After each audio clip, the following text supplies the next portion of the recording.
Welcome to the Unstoppable Success podcast, where we spotlight visionary leaders who have mastered the art of growth, purpose, and powerful connections.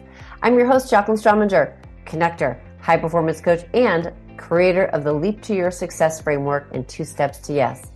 Each week, we dive into bold insights, real conversations, and powerful strategies to fuel your growth, deepen your relationships, and ignite transformational momentum.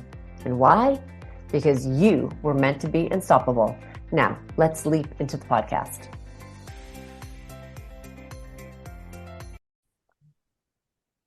Well, hello, everybody, and welcome to another amazing episode of Unstoppable Success. I am your host, Jaclyn Strominger, and I love sharing amazing people, their insights, their passions, their lessons with you. And that's what we do here on Unstoppable Success. And I have the greatest pleasure today to introduce you to Larry Mandelberg. And let me tell you a little bit about Larry. We've been having so much fun talking before the show, but currently he is the leadership architect. He's the author and speaker. As you can see, he has written a great book, Businesses Don't Fail, They Commit Suicide, which we'll talk about. But Mandelberg Consulting works with organizations to forge new paths through difficult, potentially business-killing environments, and he arms people with the right pieces to help them succeed. He acts as a navigator, a guide, and a bridge builder for CEOs, CFOs, and boards of directors that must discover new ways to operate or risk losing their company. He is using leading non-financial indicators, and he helps organizations save time and money by identifying and quantifying and eliminating barriers to profitable growth. So, listeners, you know you're going to get a lot out of this, because if you want to have unstoppable success, you're going to have to talk to Larry. So anyway, Larry, welcome to the show. That was a mouthful, Jaclyn. You did good. And I didn't even read the whole LinkedIn profile. Yeah. Yeah, there's a lot there. So Larry, obviously, you started in the world, basically. I know you were in California. You had some great expertise and success here. And you've now written a book, Businesses Don't Fail, They Commit Suicide. And I take us how you got to writing this book, because obviously there's probably some really great nuggets that you can share. There's great stories in everything, and one of the things I'm very proud of is that I'm pretty good with stories, and I have a lot of them, and I love sharing that with my clients, helping them learn how to do stories, because that's the only way people can really relate and empathize with what you've been through, right? Is through Right. story. So this is a pretty good one. There was in 2014. I've been doing this for many, many years, and in 2014. Somebody said to me, "What the hell is it that you do? I mean, I know you're a consultant, and I know you do strategic planning, and I know you do consulting, and I know you do business plans, and I know you this, and I know you that. But I don't really know what you do. I know what you did for us, but I don't really understand what you do." So I hired a person who specializes in marketing and branding to do a brand equity analysis of my consulting practice. And what she came up with was that she took friends, colleagues, employees, and customers, current and past. And everybody said the same thing. "Oh, I don't know what the hell he does. I know what he did for us, but I don't know what he does." So we were talking and we worked our way through that whole process. And almost when we were done, she says to me, "I have the title for your book." And she showed it to me and I said, "Oh God, that is fab. That's exactly the right title." And she goes, I said, "Where did you get it from?" She said, "From you." I said, "What do you mean?" She said, "When we first met and we were talking, I was talking to you about how businesses fail. And you said, businesses don't fail, they commit suicide." And that was so powerful that I wrote it down. And that was like 7 months ago. I didn't even remember saying it. Oh my God. Yeah. Oh my God. Yeah. But I get mad because people say things like, these businesses, they just fail and nobody knows why. I'm like, businesses do not fail. They kill themselves. They commit suicide. And it's true. I mean, no business ever failed because of finance. Everybody, I have 23 years of primary research in this book. I created a hypothesis. I developed oh, come on, a the structure that you use to evaluate the hypothesis. I, Hmm. I can't remember the scientific term for it now. I just used it this afternoon. And when we came out of the end of that, we had a theory. And then I spent 6 years doing proof of concept on the theory. And with theories, you don't prove them correct, you fail to prove them incorrect. I mean, that's just a scientific Right. engineering kind of a reality. So I have 29 years in this, right? And literally with all it's not academic research, but it is statistically valid. It's all documented. And every single person that I spoke to said, every one of them said that part of the reason they were failing or had failed was financial. And the problem with it is that you cannot fail because of finances. Finances are lagging indicators of prior bad decisions. They have nothing to do with whether your business is operating properly or not. But that's what everybody thinks of. So one of the things I say all the time is, and I separate wholesale and retail. I don't believe in B2B and I don't believe in B2C. I think those are ridiculous terms. Hmm. And as a man with 53 years in technology, I bought my first computer in 1973, and I've been very deeply involved in technology for my entire life.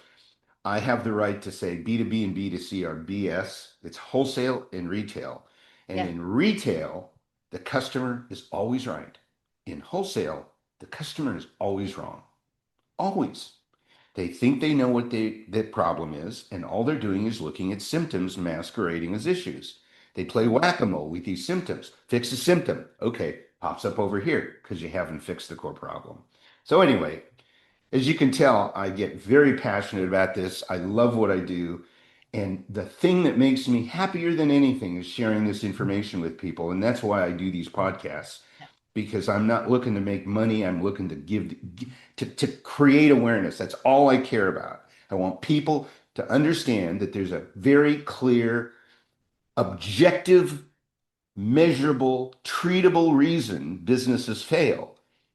And it's not it's complicated, but it's not complex, right?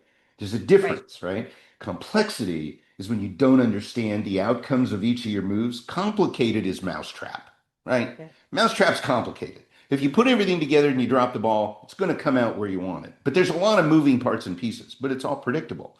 This stuff is predictable. It's why would you want to start a business and build a business and have that business fail when it's black, when it's plug A into B, B into C, C into D, black and white, step by step. This is all you need to do. And um, we call it, we've come up with a brand new label. Um, it has to, I'll think of it. It has to do with how you grow. I can't believe I'm forgetting it. Isn't that Well, one of the amazing? things that it seems like you're talking about too is like it's finances are not the thing that make a business fail. What happens is that people don't have the right systems in place and process and procedures, and they're not always necessarily, as I like to say, MMA. They're not measuring, monitoring, and adjusting as they're moving forward to make sure that they are actually, you know, doing the things right that will actually generate the income because the income is like the bonus of doing the things right, right? Hmm. Like you've got your processes and your procedures, and then people try to keep throwing things. They'll try to throw, oh, we need to do more marketing. Well, take a minute and understand what's your messaging. Is that right? It's we have to measure, we have to monitor. Maybe it's I mean, I come from the world of direct marketing, where you have your control and you have your what you're testing against it. But it seems a lot of times people don't necessarily create that part of their business. Well, smaller businesses don't because they don't see the value and they don't think that the time required to capture, review, and act on those data points is worthwhile. It's called scaling smarter. And Yeah. that's why I couldn't remember it is Yeah. because we did this through a group survey. We came up Yeah. with a bunch of titles. So it wasn't my title, but it's Yeah. called Scaling Smarter. And it's about understanding because here's what happens when you grow. First of all, the world you live in is changing constantly, right? You have a universal conflict that's existed since cavemen. Everybody wants things to stay the same. I don't want it to change. What I know works today, I want to know it's going to work tomorrow. What I did to get food today, I want to do to get food tomorrow. What made me happy today, I want to do it and have it make me happy tomorrow. I don't want the world Yeah. to change. The world is constantly changing at a faster and faster pace, and the only thing that is constant, that is never changing, is that the world is constantly changing. Right. So you have this conflict of organizations wanting stasis in an environment that refuses to allow it. Yeah. So as you grow, everything you do has to be rethought. You can't manage 10 people the way you manage 50 people, and you can't manage 500 people the way you manage 50 people, and you can't manage 5,000. You see what I'm saying? Right. And it's the Right. It's same all with different. Right. It's always it's we are and you actually know this. It's also based on where you're doing business. It's going to be different. Business on the exactly. East Coast is going to be different than the business on the West Coast versus where you are in France. I mean, we were talking about this actually just before I got on the call with you, talking with a client who is starting one of our hubs, and she's talking about doing it virtual, because she's in congestion, California, right? I mean, it's hard to get from point A to point B. And so what Exactly. works in one place is not always going to be the same as what's going to work in another area, right? And so you have to look at that. And same That's thing, right. things are always changing and evolving. Constantly. Yeah. So one of the things that I talk about is this thing that I call the arc of success. And this is something that came out of my research. And it's how organizations mature. There are three stages of maturity, and the process of maturation has to happen three times. Okay. And as you move from youth to adolescence to adulthood, and sometimes it can happen fast, and sometimes it takes decades. It's not about speed, it's about getting the maturity to be able to move to the next stage. So the way it works is you traverse this arc of success. And it starts when somebody has an idea and that idea is implemented. And if it's successful, it creates growth. Growth creates complexity. Complexity creates the need for rules, controls. Hmm. Rules and controls create a loss of flexibility. And that's a problem because everything that you've been doing has been through a very flexible, malleable environment because it's new, right? But as that happens, and people, I say that to people and they go, well, I never quite thought about it that way, but that's exactly what happens, right? And it's the same thing with youth, with youth, adolescence, and adulthood. And it's the overarching model is very simple. It's the three P's. There's only three things that any organization has to accomplish to be successful. You have to have clarity of purpose, you have to have consistency of performance, and you have to have engagement of people. Purpose, performance, people. And I say this to people, and what happens is everybody thinks they got the purpose down. I know what our purpose is. So they try to move into adulthood. They try to do things that are adulthood stage things, but they haven't actually completed youth, much less adolescence. So they struggle and they never get there. So what I say to these people is, so you know exactly what your purpose is, right? And I said, then they say, yeah. I say, okay, I want you to grab anybody from different areas of your organization And I want you to ask them what business you're in. What's the purpose of your business? Now, before you do that, you tell me, do you think you're going to get the same answer from everybody? Whether it's 3 people or 30 people, are you going to get the same answer? Then how can you tell me you know what your purpose is? If your staff doesn't know what your purpose, how can you let your staff, how can you know your purpose and not let your staff know what that purpose is? I mean, that's insane. So don't tell me you know because you don't. You think you know what you sell, and you think you know who your market is, but you don't understand your purpose. You don't understand the value of your product. You don't understand why it's of value. You don't understand who values it. You don't understand how they want it delivered.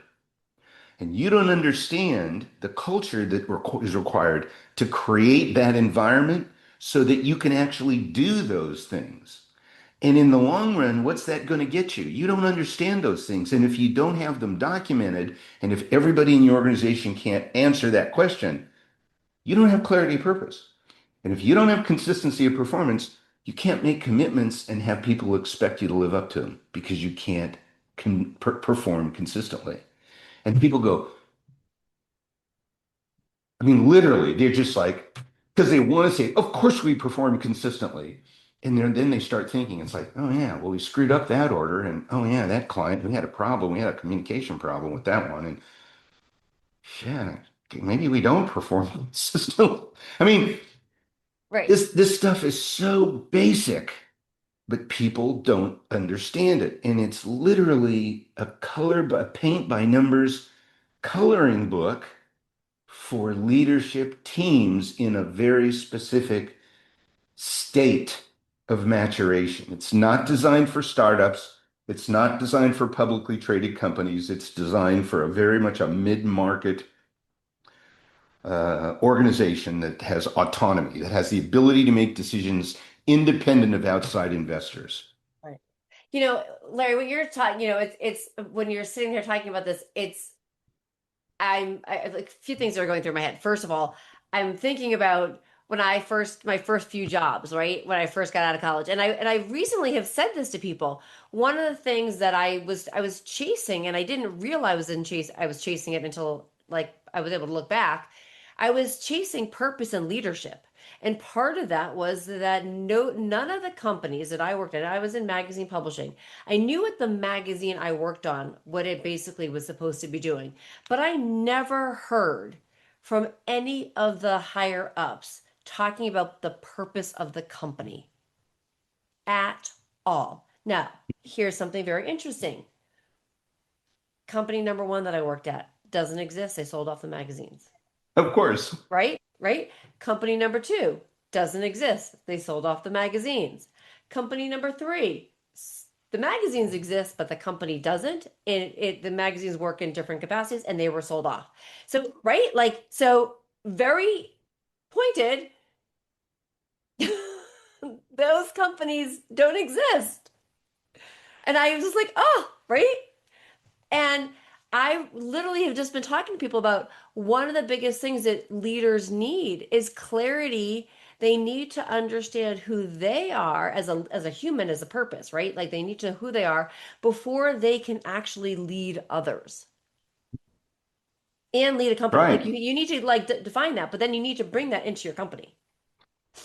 Well, and that is so fundamental to the whole concept. It's shocking. And when people start to come to grips with it, it completely changes their mindset. So here's one of the tricks. Here's one of the tricks when you have clarity of purpose. When you try to hire somebody, you don't hire them based on their skills. Right. You hire them based upon what their vision is. What do you want to do? What do you want to be a part of? What is the biggest, I'm only thinking of profane words, outrageous goal, right? The outrageous goal, right? The big, Right. hairy, audacious Audacious goal. goal. It's, BHAG. Big hair audacious goal. but that you can't do by yourself, but you have to do with other people. It can only be done with a group of talented, driven, purpose-driven people. If you don't have that, how can you hire the right people? Right. You can't. If you don't have that, how can you work with the right customers? You can't. Right. One of the companies that I highlight in my book, which was a client, was incredibly successful for a couple of decades, and in no time, in a 3 year period, in a 2 year period, went from 20 years of profitability to 2 years of loss. Couple of 100,000 in the first year, 500,000 in the second year, and by February of the third year, when they hired me, they were on pace to lose 800,000. This is not a small company. This was roughly 40 people, 40, 50 people. Small-ish, but Right. not a Right. micro company. And basically, what they didn't have was clarity of purpose, and they were trying to sell everything that they could sell to anybody they could sell it to. And we fired two-thirds of their clients, and they made more money. They sold more product and ended up with more profit.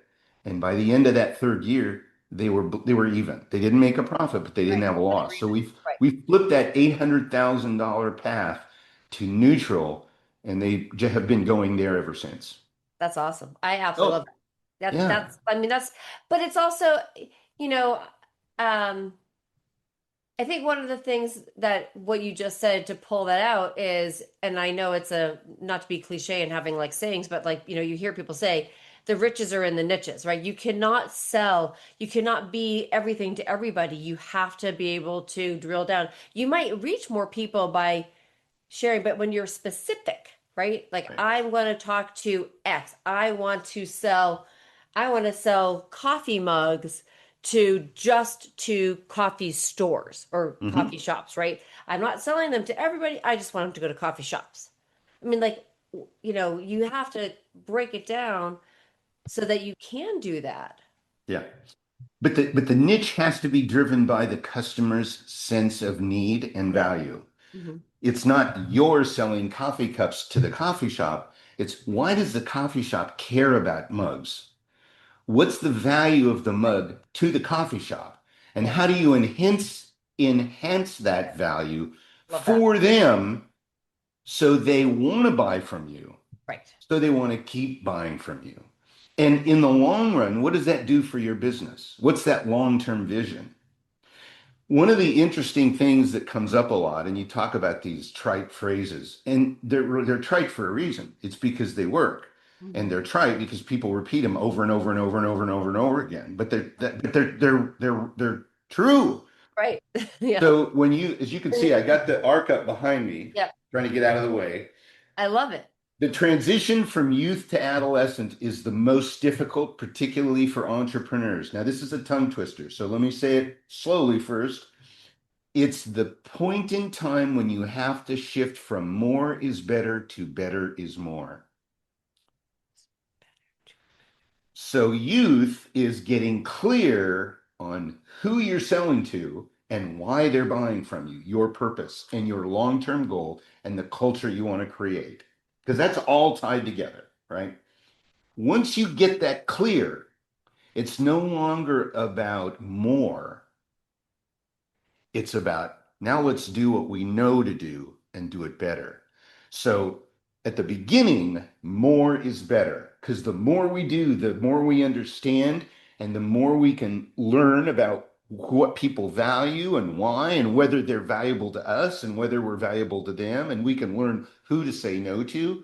But once we get clear on that purpose, we have to stop focusing on more and start focusing on better. We want to do a better job of delivering, not deliver more. Because as we do better, first of all, you'll stop losing customers. Second of all, your customers will become your marketing tool. And third of all, you'll stop losing people because they're having fun doing what they're doing and they're doing really good work. It's better and they're worth praise. They're praiseworthy, and the clients love them, and the vendors love you, and you love your staff, right? It's the transition from more is better to better is more. And you got to say to people, you got to fire those clients. And they go, I don't think you understand. Oh no, I understand. You really need to get rid of these people that aren't in your sweet spot because they will keep you from being able to improve your processes and systems and delivery. They will keep you from being able to fulfill the commitments and promises you have to make to create long-term relations that support sustainability. Yeah. Make It sense? no, it totally makes a lot of sense. And I absolutely love it because, it's it I totally see the whole cycle. I'm like watching it in my brain. Like I'm like Yeah, thinking about where we are with Missing yeah, Link Network, and I'm like, okay, like we really need to we were like always like let's get more links, and we're almost like in this like little phrase where we like I am a little anal on our website because I want it to be great so that when people come in and as a link comes in, they have a great experience. I want to make sure that so that's where we want to be better. The better is more because they're going to have a better experience. And so I'm like hearing this, I'm like, oh my God, this is like, and we're part of it's still youth. And I every time I hear the word youth, I have to think of, my cousin Vinny, and I think the Ute. I'm sorry, if you like, like in some parts of the business, we're still in the Ute freight part of it because we're in the expansion, and some parts of it we're teetering on teenage and the adolescent, exactly. right? Well, this is exactly the problem is that people get a whiff of this success and they're like, I can move in this direction. And they don't have my terms. But I have an assessment tool, and there are three components, three objectively measurable components that identify whether you have achieved the first objective, clarity of purpose. There are three for clarity, consistency of performance, and there are two for engagement of people. So there's eight components that are pieces of the three mandates for leadership teams, the operational imperatives, I call them. So you take this assessment and it's literally just yes or no. It's yes or no. And it's not almost. It's like if it's not a yes, then it's a no, even if you're 90% there. If you're 90% there, you're not there. And Right. it ranks all eight of them from weakest to strongest Hmm. because everybody wants to do everything all at once. Yeah. We got to fix this and this and this and this. No, you got to run your business. You've been successful. We're going to do one thing at a time. The first time when I start with a client, we look at the first three, the three weakest. And depending upon the sense of need from leadership, often it's we've got cash flow problems. Occasionally, it's we've got new client problems, right? Occasionally, it's things like we've got product development products or we've got new market segments that we're just running our heads into the wall. Depends on where your sense of pain is, but we always look at the top three, and no matter how strong any of those are, the three weakest, and whichever one will solve that emotional sense of need the best is the one we start with. Yeah. So we focus on that and we fix it. And it's like you fix that, and it's I'm just getting fluttery. It's like you know how you go through the day and it's like, I'm gonna do these seven things. These are my seven priorities for the day. And you get the end of the day and you've finished one and you got the number one, the second one almost done, but you spent the day putting out fires. Those fires go away. They just disappear. They just go. It's like, where did I get this time? It's amazing. And Yeah. I wish I could say that I was brilliant, but this isn't me. This is data. This is data. All I did was collect the data personally. This is Right. primary research, put it together, came up with a theory, a hypothesis, That's it. Yeah. developed a theory. You build a construct. That was the other phrase. Yeah. You build a construct to test the hypothesis to come up with a theory. And that's all this is. Um, 80% of what's in the book is data. 20% of what's in the book is my opinion and my approach and my thoughts and my like the arc of success was something that I created. That wasn't anything that I got, but I got it by studying the data, right? It's like people don't But think that way, right? but data, we talk I just came back from a conference, and one of the biggest things that came out that was like an underlying theme, and I shared some of this too, which is that you have to be measuring the things in your business, because without measuring and collecting the data, you don't know where you are and you don't know what to change or to do. So data is so important. And you know, we need the data so that we can see like where we're going Right, and if we need to make a change. right. I agree with you 100%. I'm not big on these 110% people or 100 and 200%. I'm not big on that. It's like you're either giving it all you got or you aren't. It's this 110% stuff Right. is BS Yeah. to me. So I agree with you 100%. And it's really important to remember that every piece of data you collect is a lagging indicator, Mhm. not a leading indicator. So you have to be very careful about how you use that data. And it's like lies, statistics, and percentages. You can make them say anything you want. So I agree with you. And they have to be treated with great, great caution. The best thing you can do is create a rock solid foundation that's based on, first of all, a very clear purpose. And out of that purpose, what you'll see in the background, again, you'll Yeah. see youth is narrow and shallow experience. Adolescence is narrow and deep experience. Adulthood is broad and deep experience. So the more you do it, the more experience, the more depth of experience you get. And then as you start getting depth of experience, you can start expanding out and getting more breadth of experience. And people are always trying to jump to that breadth of experience before they get the depth, and they don't understand it. It's like people that want to be a master or like a Jedi, but they don't want to learn the basics. They don't want to spend years going through the basics and learning and training, and they don't want to apprentice. It's like, no, I got the idea. I can go do it. So again, stuff is just not rocket science. It just isn't. It's easy to do. And if you're investing your life in a business, doesn't it make Right. sense to at least look at somebody's research that says this is bulletproof, Right. I love right? it. And what you just said though about the basics, Yeah. right? I think I've said this so many times. We always need to go back to the basics. And I'll do a Mhm. sports analogy, right? So, you know, um, basketball players, I've read lots of books, right? My son, um, really interested in basketball. Okay.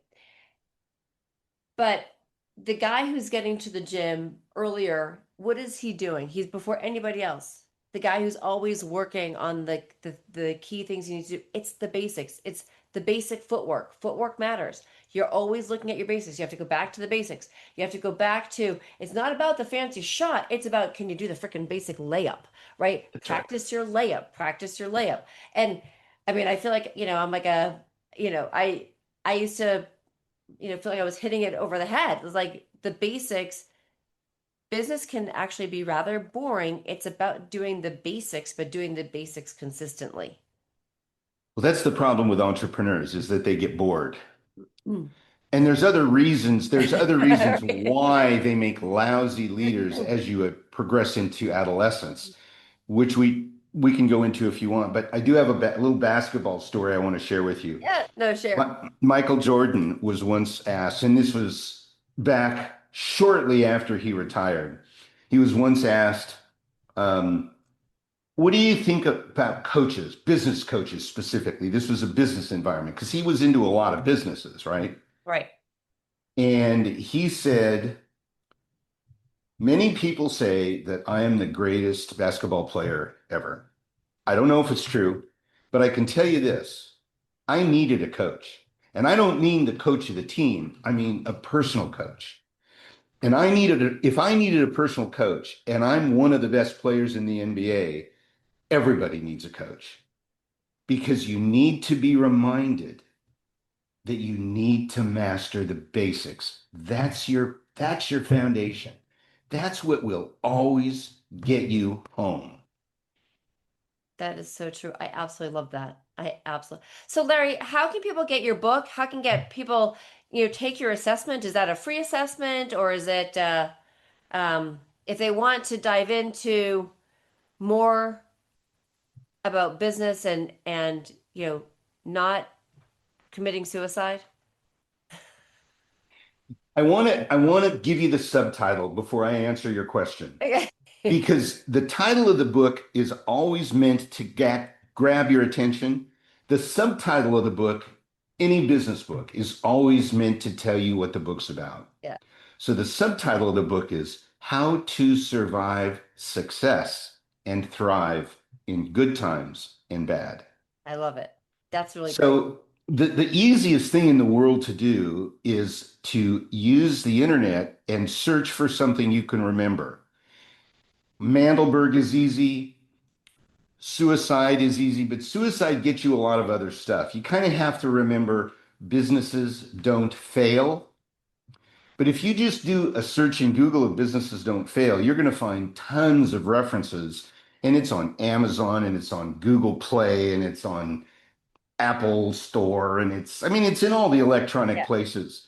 And my email is on the website, and Okay. I give everybody a relatively short, like a 20-minute discovery session.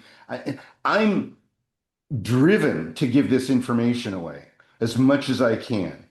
If I could give the book away, very famous artist whose name I won't repeat was once asked about if he worries about piracy of ebooks, and he said, "No, why shouldn't I tell you? It's Malcolm Gladwell." Oh, yeah. And he said, "I don't worry about piracy. I encourage it. The more people that read my book, the happier I am. If I could give it away for free, I would, but it wouldn't have any credibility then." Right. So I'm happy to give all of this stuff away. Just remember, businesses don't fail. That's one that usually gets very focused results. Go to Amazon and it's Mandelberg. I mean, there's not a lot of Mandelbergs out there. So you can buy the book, you can look on the blog, you can a lot of this information is available publicly. And you cannot take the assessment without having the book. The URL is in the back of the book. But if anybody reaches out to me and sets up a discovery session, this is all free. I'm not shilling for customers. I don't take very many customers. I haven't done any marketing for 25 years. Right. So you got to be the right person for me to take you on as a client. And if you do that discovery session with me, I'll give you what you need to take that assessment, and then I'll help you analyze it because it people don't want to believe it. They see it and they go, "Yeah, I get that, but what about this and what about that?" It's like, no, no, you're playing whack-a-mole with symptoms, buddy. You got to stop. You got to let that go. You're not dealing with problems, you're dealing with symptoms. Let's focus on what you need to build a sustainable organization. And these are the things, these are the 8 things, and these are the things you need to do. And in the book, those 8 things are 8 chapters, 8 of the 12 chapters, right? The 12th one is about the survey to help you understand how to use it. But each of those 8 chapters talks about the benefits of doing this. There's an anecdote, a story. There is examples, and then there's a how to create it, how to deploy it, how to implement it, and how to maintain it. So everything you need is right there. If Awesome. you need more than that, then you can hire me, but you don't have to, I love it. right? I love it. I absolutely love it. So, listeners, do me the favor. First of all, I will put the link to the book in the show notes, so it will be in there. But do me a favor, reach out to Larry, connect with him because the wisdom he has is just this is just absolutely phenomenal. And each and every one of us, whether you want to believe it or not, is a business, but you have a business. And if you have a business, we do not want you to fail. We don't want you to have that. We want you to have the most amazing, unstoppable success. And this book will help you do that and be there and sustain it too. And connecting with Larry. He's got great information. So can I give you I like to leave my audiences with one little gem. Yeah, Can I do that? please. So delegation. Most people hate it. They don't like giving up authority. They don't like giving up power. They don't like training. I've got a process for delegation. I've trained baseball teams on this. And there's one very small secret. People learn to delegate. Most people learn to delegate by watching their parents, which just is the worst possible way to delegate in business, right? Have you ever Right. heard of a delegation class? I do delegation training. I do ethics training. Here's the gem. When you delegate a task to someone, and I don't care how risky it is, how much money's involved, or how much experience this person has, I care not. Before you tell them how to do it, ask them how they think it should be done. All you give them is the objective. The problem with delegation is most people don't understand what the objective is. All they know are the steps to do the work. Mm. So what that does is it forces you to get clear on your mind about what the objective is. And then you find a delegate and you say, I want to delegate this task to you. I want this office kept clean. I don't want the trash emptied. I don't want the stocks, the shelves restocked. I want this office kept clean, whatever that means to you. That's the goal. Clean office. It's a goal. It's not a task, right? It's an objective. Now, before I tell you how we do it, you tell me how you think it should be done if it was your responsibility. That's the gem. That is a great gem. Actually, because it also gives people a sense of ownership. It's ownership. And you know what? If you aren't hiring the right people, they have no information to give you. If you're hiring the right people, they should be smarter than you and they should be able to give you very creative ideas, which they're not going to do if you tell them what to do or don't ask them how to do it Right. before you give them a framework. Yeah, I absolutely that is a great gem. Absolutely an absolute amazing gem. Okay, so listeners, this is an amazing nugget. This is how you have unstoppable success.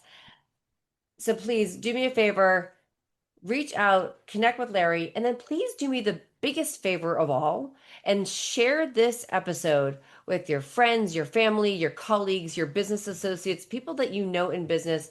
If it's an entrepreneur or not an entrepreneur, share this with them because I'm sure they will get something out of this. This is great information. We are here to help you have unstoppable success. I'm your host, Jaclyn Strominger. Thank you for listening. Thank you, Larry, for being an amazing guest. Merci beaucoup. And please, again, hit subscribe and share. Thank you so much for listening. Sorry we went so long. Thank you so much for joining me on the Unstoppable Success podcast, where we don't just talk about growth, we leap toward it. If something today lit a fire within you, sparked a new idea, or gave you the extra push forward, please don't keep it to yourself. Share this episode and podcast with a friend, colleague, or fellow high achiever.